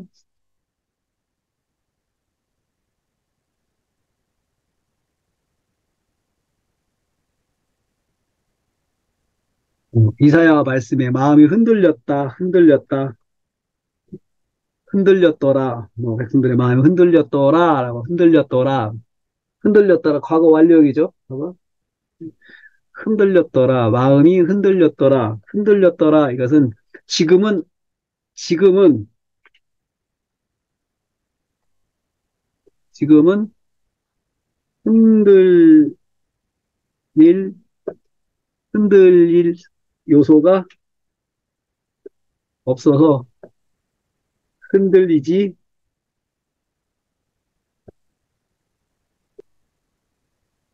그러나 뭐가 있다고요? 흔들린 그때의 감정과, 감정과 그 영향, 그 결과가 까지 여파가 뭐, 그것 때문에 뭐 할 일을 못했다든가, 어, 그것 때문에 뭐 어떤 문제가 생겼다든가, 이런 것들이 그때 그것 때문에 지금까지 영향을 미치고 있다는 거예요, 지금. 미치고. 그런데 과거는요, 그렇게, 과거는 이렇게 의미 있게 해석할 부분이 없어요, 거의. 그냥 그랬다라고 단어만 가지고 하면 돼요. 했다. 어, 대부분이 현재 능동, 명령. 이렇게 가요. 현재 명령. 능동이냐, 수동이냐. 현재형이냐, 능동형이냐, 수동형이냐. 그걸로 가요. 능동형. 그래서 능동형은 이제 많이 노력한다는 것, 의지적으로 해야 한다는 것, 음? 턱대를 향하여 가라라고 했을 때요. 가는 것이 명령형인데 가는 것은 선택이 아니라는 거죠. 반드시 다 모두가 다 가야 하는 거죠. 가야 한다는 거죠. 갈 수 있으면 가고 갈 수 없으면 안 가고 이렇게 하라는 게 아니에요. 갈 수 없어도 가라는 거죠. 그게 명령형은 꼭 해야 된다는 거죠. 안 되는 사람도 꼭 가도록 만들어라는 거죠. 만들어라. 그래서 그게 명령형이고 능동형이잖아요. 의지적으로 노력하라는 거죠. 의지적으로 노력하고 또 노력하고 해서 해내라는 거죠. 해내라는 거죠. 그게 문법적인 연구입니다. 문법적인 연구. 또 문법적인 연구 말씀이 나왔으니까 제가 또 더 해볼게요. 문법적.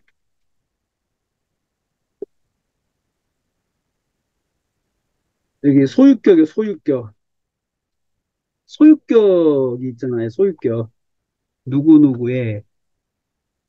여러분, 하나님의 나라라고 하는 말이 소유격이잖아요. 나라가, 이게 소유격 해석도요, 하나님께 속한 나라라는, 하나님 속했다는 거잖아요. 그렇죠? 소유격이니까 속했다는 거잖아요. 그러니까 하나님 거라는 뜻이죠. 하나님 거. 하나님 거라는 뜻입니다. 뭐가요? 나라가 하나님 거라는 거죠. 하나님 거라는 게 무슨 뜻이에요? 하나님 거. 하나님께서 마음대로 하실 수 있는 나라예요. 그쵸?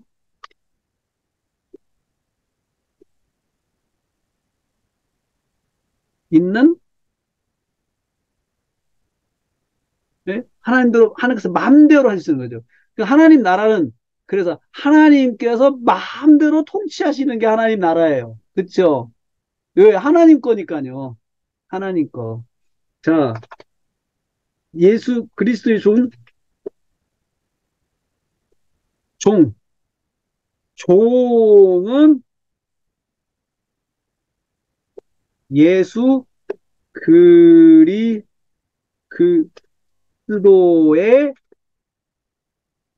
것이라는 뜻입니다. 이거 소유격이죠, 또. 네. 이게 소유격이죠.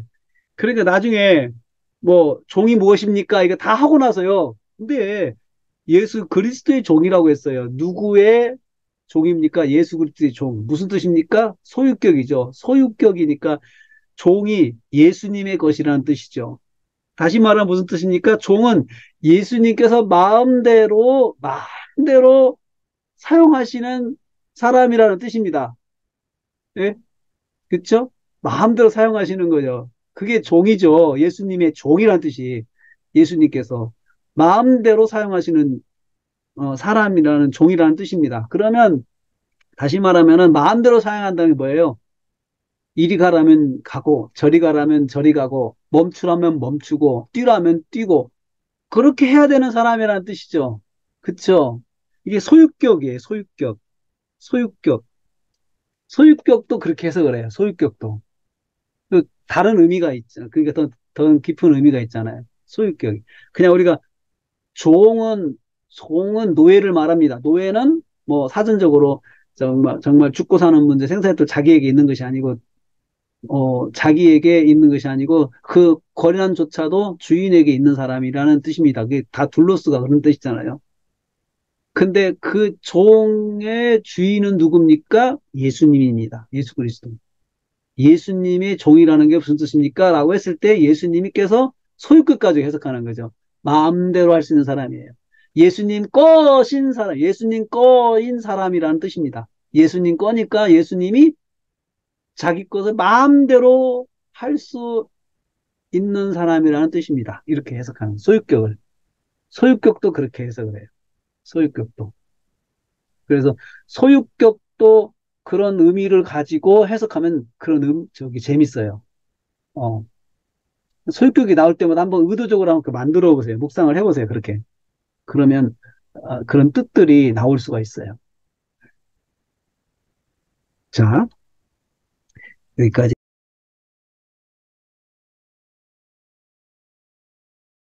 여기 이제 마가복음 7장 1절에서 23절 말씀 주연 예수께서 주연했죠. 근데 여기 보면 여러분 주연 예수님 표면적인 예수님 그가 가라사대 여기 딱 하나 나오죠. 그 다음에 여기 그가 가라사대 또 나오죠. 가라사대 하면서 여러분 그가 가라사대 그가 그들에게 가라사대 이거 동족동사죠. 그쵸? 동족동사죠. 내용이 이어지는 거예요. 지금 8절 9절 쭉 이어지는 거예요. 그리고 또 그가 이르시되 그들에게 이르시되 이것도 동족동사의 가라사대 이르시되 똑같은 말이에요. 표면적인 등장. 그 다음에 예수께서 이르시되 여기 시점이 좀 달라요. 그쵸? 중간에 그게 동족동사가 안 돼요. 그들에게 이르시되 그렇게 하고 나서 또 가라사대 또 나오네요. 이게 이어지네요. 동동사 이어지네. 쭉 나가죠. 그렇게 하고 표면 끝나고 나서 내재 할 때 이제 비로소 내재 문장에다가 내재 문장에 하나씩 들어가죠. 예수께 모였다. 예수께 모였다. 그 내재가 있죠. 예수님께. 예수께서 방문을 받으셨다. 이렇게 표현했어요. 그 다음에 또 보았다. 보았다. 서기관전 매치 제자들을 보았다. 가까이서 이게 예수님께로 와놓고는 이 사람들이 제자들이 뭐 하나 이렇게 본다는 거죠. 그러니까 예수님께서 또 그들의 모습을 보셨다 표현할 수 있어요. 그들의 제자들을 보는 것을 보셨어요. 이렇게 표현한 거죠. 그 다음에 바리새인이 예수께 물었으니까 질문 받으신 거죠. 그들은 질문하고 예수는 질문을 받으시고 그래서 내재가 되는 거예요. 세 번째 문제. 네 번째 문장 이제 그 세 번째 그가 그들에게 가라사대 이게 네 번째 문장이네요. 네 번째 문장 바꿔야 돼요.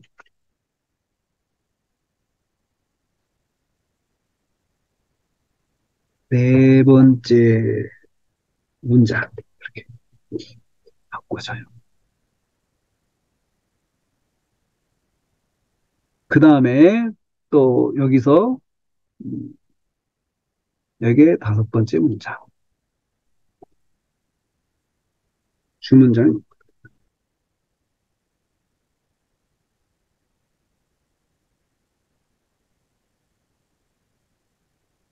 그 다음에 여섯 번째 문장 그 다음에 예수께서 그에게 제자들이 물었다 일곱 번째 문장 그 다음에 여덟 번째 문장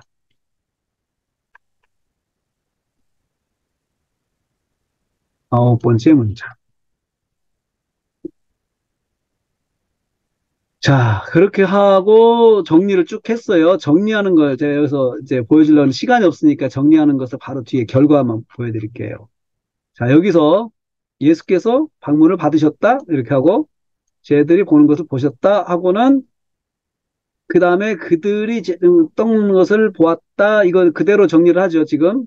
그리고 부정한 손, 숫자는 먹은 것을 먹는 거죠. 그 다음에 그것이 문제인 이유. 유도문장 썼죠. 바리새인 유대인들이 바리새인 유대인들은 먹지 않기 때문이다. 때문에 문제가 되었죠. 조건, 그 다음에 또 문제인 이유, 두 번째 문제인 이유, 세 번째 이렇게 유도 문장을 썼다는 거 이거요. 그냥 종속 문장의 앞에 여기요. 여기 자 보았는데 몇 사람 그 제자 중에 몇 사람이 먹는 것을 보았다. 왜 보았냐? 왜 보았냐? 왜 보았냐? 이렇게 그들은 먹지 않기 때문에 그들은 먹지 않기 때문에 보았어요. 바리새인 것을 씻지 않으면 먹지 않기 때문에 조건이죠. 먹지 않는 조건. 씻지 않았다면 먹지 않는 거죠. 또 두 번째, 그들은 먹지 아니하고 하기 때문에 그 외에도 여러 가지 때문에 지키는 것이 여러 가지이기 때문에 그들이 보았다. 지키는 것을 가지고 봤다는 거죠. 그래서 여기서는 먹지 않는 보았던 이유지만은 실제로는 문맥상으로는 볼 때는 그걸 조금 해석을 해서 부정한 그것이 문제가 되는 이유 자꾸 본 이유 문제가 되니까 맞죠. 이렇게 정리를 했어요. 그렇게 정리 안 하셔도 돼요. 본 이유라고 해도 돼요. 본 이유 1, 본 이유 2, 본 이유 3 이렇게 해도 돼요. 그 다음에 쭉 이제 정리가 됐죠. 예, 9개 하고 나서 최종 결과 를 제목으로 정하는 거예요. 최종 결과 진정한 정결에 대해서 가르쳐 주셨다. 이렇게 했어요. 이것이 가진 정결이 뭐냐라는 예수님께서 말씀하는 거죠. 사람에서 나오는 것을 사람을 더럽게 한다. 이렇게 이제 정결에 대해서 가르쳐 주는 거죠. 그리고 동족동사 잘 보세요. 여기 보면 첫째 4번과 동족 이어지는 거죠. 계속 예수께서 그들에게 말씀을 또 그들에게 말씀하셨다니까 이게 완전 동족이 되죠. 그렇죠? 9절에 13절도. 그리고 나서 또 말씀하셨다. 말씀하신 내용 또. 그래서 4번과 동족에서 다 이어지는 거죠. 이어지. 그러면 어떻게 돼요? 이 번호가 이어져요. 4번, 1번, 2번, 3번, 4번, 5번 이렇게 되죠. 그 다음에 여기 8번하고 동족 동사. 그들에게 말씀하셨다, 또 말씀하셨다, 이게 이어지는 거죠. 18절에서 23절까지 이어지는 거죠. 이렇게. 오히려 이게 더 지금 이제 좀 보기가 편하죠. 동족이 많으니까 내용이 참 편해졌어요. 동족이 많으니까. 그리고 나서 동족 동사 처리한 다음에 이제 제 5단계, 5단계 7호한칙 정하는 거죠. 그때 이제 정리가 돼 있어야 돼요. 여기. 정리가 돼 있어요. 그래서 문장이 줄어들었죠. 줄어들었죠. 자, 예수께서 진정한 정결에도 가르쳐 주셨다. 정황. 첫째는 정황. 방문을 받으셨을 때 정황의 결과. 그 결과 제자들이 감시를 받았어요. 보셨다. 자, 그리고 나서 그 다음에 언제 가르쳐 주셨어요? 질문 받으셨을 때 어떻게 가르쳤어요? 말씀하심으로. 말씀하신 내용을 가지고 이렇게 말씀하셨다. 말씀하셔서 이렇게. 그래서 말씀하신 것이 1, 2, 3, 또 이제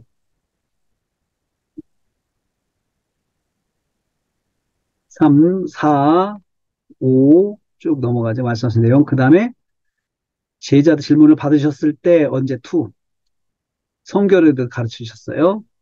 그 다음에 어떻게 또 말씀하심으로 똑같이 말씀하시죠. 말씀하신 내용들이죠. 어떻게 내용. 그래서 어떻게 언제 정황 이렇게 됐어요. 그래서 이것을 정리를 하면 이렇게 되죠. 자, 예수께서 진정한 정교를 가르쳐 주셨다. 정황, 서론 다 오고 그 다음에 어떻게 가르쳐 줬는가 말씀하심으로 예수께서 바리새인 그들에게 말씀하셨다 하고 내용을 쭉 여기다가 정리를 했습니다. 네 가지, 5가지 말씀하셨어요. 그 다음에 두 번째, 제자들에게 말씀하심으로, 이제 말씀하신 내용을 또 여기다 연결하죠. 말씀하심으로. 그것은 바리새인과 서기관들에게 말씀하시고, 여기는 제자들에게 말씀하시고. 그쵸? 대상이 다르니까 동적으로 처리를 안 했어요. 말씀하셨다가. 그리고 언제 가르쳐 주셨는가? 질문을 받으셨을 때, 이렇게 했는데요. 실제로 제가 설교 2를 여러분들한테 이제 오늘 좀 가르쳐 주려고 설교 2. 이걸 다시 또 정리를 하는 이 설교 개요를 조금 정리를 해보는 거죠. 언제를 그 서론의 상황으로 또 집어넣어 버렸어요. 자, 진정한 정결이란 무엇인가 정결 해놓고 상황, 방문을 받으셨을 때 했잖아요. 여기 들어갔죠? 근데 여기 질문을 받으셨을 때 이것을 서론을 집어넣어 버렸어요. 서론으로 받으셔서 이런 질문이 있을 때 정결에 대해서 가르쳐 주셨는데 정결의 내용 첫째 이러이런 말씀하셨다. 이거 전체를 요약해가지고 진정한 정결은 마음과 행동에 일치하는 것이다. 라고 여기를 이 내용 전체를 요약해가지고 여기다가 탁 타이틀로 정해줬어요. 조금 더 발전됐죠, 지금? 그쵸? 우리가 전에는 이것 가지고 설교했어요. 바로 설교 작성했잖아요. 이것도 돼요. 근데 이것을 다시 한번 이 개요를 편집을 다시 하는 거죠. 그래서 얘를 방법 중심으로 해서 설교를 내용을 잡고 얘는 서론으로 그냥 배경으로 집어넣어 버리자. 이렇게 약화시킨 거죠. 그래서 첫째, 두 번째, 진정한 정결은 하나님의 계명을 지키는 것이다. 라고. 세 번째, 진정한 정결은 내면의 정결을 먼저 하는 것이다. 해가지고 크게 이렇게 딱 분리가 되더라고요. 그래서 이렇게 이 안에 있는 내용을 요약을 하는 거예요. 이렇게 여기다가. 이 안에 있는 내용을 여기에 요약하는 거예요. 하나님 계명을 잘 저버리는 도다라고 했어요. 그래서 너희가 하나님의 계명을 지키지 않으면서 정결 이야기하는구나 라고 해서 정결은 하나님 계명 지키는 것이구나. 정결은 마음과 행동이 일치하는 것이구나. 정결은 내면의 정결을 먼저 하는 거구나. 예수님께서 어, 내 말을 깨달으라 보이신 밖에서 안에서 밖에서 이렇게 이야기하는 걸 이걸 통해서 내면의 정결이 먼저다라고 하는 것을 주님께서 말씀하시는구나라고 이것을 알게 됐어요. 여러분 이것은 나중에 304에서 좀 연습을 할 거예요. 근데 좀 어려울 겁니다. 근데 이렇게 안 해도 설교는 나온다. 근데 설교를 이제 자주 작성하다 보면 이게 눈이 열려요. 이게 눈이 열려야 돼요. 근데 이게 이제 설교집 내놓은 사람들의 설교가 이런 식으로 개요가 나와요. 이런 식으로 나오는데 이 과정을 거쳐야 나오는 거예요. 이 과정을. 이 과정을 거치지 않고 여기에 바로 이렇게 안 나와요. 그래서 설교 개요를 다시 발전적으로 바꾸는 것도 하나의 훈련 과정이거든요. 근데 그것을 304에서 지금 하려고 계획을 잡고 있어요. 좀 해보려고. 어떻게 될지는 여러분들이 잘 따라오실지는 모르겠지만 한번 이제 304인데 계속 완미닝만 하고 앉을 수 없잖아요. 좀 발전을 해야 되지 않겠습니까? 304에서 뭘 배웠는데 304는 뭘 배웠는데 설교 개요를 좀 더 이제 현장적으로 바꿔가는 거. 설교 개요 2 이렇게 나가는 거. 또 한번 해보자 생각을 했습니다. 그렇게 해가지고 여러분 거기에 의해서 제가 설교를 작성을 해봤어요. 완미닝을 해가지고. 그래서 이제 쭉 그게 이겁니다, 여러분. 조금 이제 여러분들이 이걸 한번 읽어보시고 어, 어떻게 이걸 했는지, 이걸 어떻게 만들었을까? 이거 한번 여러분 분석을 해보시기 바라겠습니다. 분석을. 지금 완미닝 분석을 이제 하다 보면은 지금까지 와서 보면 여러분들이 이제 어, 제 설교에 대한 분석을 하면서 다른 사람의 설교도 눈에 보일 겁니다. 보이는데 중요한 것은 뭐냐면 그 사람이 이런 식으로 하는구나 이것을 내 것을 만들어야 돼요. 내 것을. 내가 설교문 작성할 때 내가 완미닝을 그렇게 해야 돼요. 그러라고 이거 분석을 시키는 거예요. 분석을. 여러분들이 한번 그것을 여기를 한번 해 보시기를 바라겠습니다. 어떻게 이것을 했는지, 어떻게 했는지. 숙제입니다. 이거 분석하는 거 숙제입니다. 숙제. 그렇게 하고 제가 다음 주에 창세기 하고 다음 주가 이제 마지막 시간인데 여기 완미닝을 가지고 해볼게요. 다음 주에. 이거 완미닝하고 창세기하고 다시 가서 여기 한번 보여드려야 되겠어요. 여러분들한테. 예. 오늘 질문 있으면 질문하시죠. 7단계 여기 분석하라고요? 예. 예. 예. 여기 하나, 둘, 뭐 얼마 안 되죠. 2페이지밖에 안 되죠. 어떻게 했는지 한번 보세요. 아, 로마서 분석하신 분은 정말 고생 많이 하셨어요. 로마서 이번에 숙제 분석한 게. 예. 제가 다음 주에 일단은 여기 원칙대로 설교를 만들어 보고 할 수 있습니다. 설교를 원칙대로 만들어 보고 이 원칙대로 만든 것이 이렇게 변하는 것을 한번 보여줘야 될 것 같아요. 이렇게 변하는 게 어떻게 변하는 건지. 예. 그걸 한번 드려야 될 것 같아요. 네. 그러면, 예. 304에 대한 기대가 생기지 않을까. 뭔가 발전을 해야 되는 건데, 예, 304에서는. 똑같이 다시 또 이걸, 배우는 것은 의미가 없어요. 항공사는 더 새로운 거 배워요.